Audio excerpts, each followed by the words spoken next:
स्पेनच्या world cup विजयाची सुरुवात तब्बल 30 वर्षांआधी सहारा वाळवंटात झाली होती. कशी सांगतो. 106वा मिनिट, निको विलियम्सनचा अचूक पास, फेरान टॉरेसचा टच, गोल आणि स्पेन जगज्जेता बनली.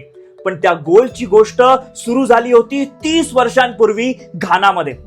निको विलियम्सनचे आई वडील चांगल्या आयुष्याच्या शोधात स्पेनला निघाले. विमानाने नाही, सहारा वाळवंटातून जवळपास 5000 किलोमीटर आणि तेही पायी. 50 डिग्री तापमान, सूर्य अक्षरशः आग ओतत होता. रस्त्यात सोबत असणाऱ्या अनेक लोकांचा मृत्यू झाला. निकोची आई ही 3 महिन्यांची गरोदर होती. प्रत्येक आईसारखं तिचंही एक स्वप्न होतं की माझ्या मुलाचं आयुष्य माझ्यापेक्षा चांगलं असावं. अनेक वर्षांनंतर त्याच मुलाने वर्ल्ड कप फायनल मध्ये स्पेनसाठी महत्वाचा कारनामा केला. तो गोल देण्यासाठी पास दिला आणि तो गोल ज्याने मारला त्या फेरान टोरेसची लढाई ही वेगळीच आहे. बार्सिलोनात त्याच्यावर इतकी टीका झाली की मला फुटबॉल खेळायचं बंद करायचंय अशी म्हणायची त्याच्यावर वेळ आली होती. पण त्याने हार नाही मानली.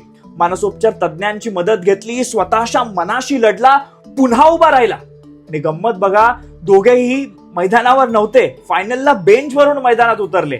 स्पेनला दुसरा वर्ल्ड कप जिंकून दिला आणि सामना संपल्यानंतर निकोने स्वतःचं मेडल काढलं आणि आपल्या आईच्या गळ्यात घातलं. तो म्हणाला, माझी आई माझ्यापेक्षा वेगवान आहे, कारण तिने मृत्यूला चुकवत सहारा वाळवंट पार केलाय.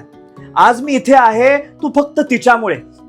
एकीने वाळवंट जिंकलं होतं तर दुसऱ्याने स्वतःच्या मनातलं ते वादळ.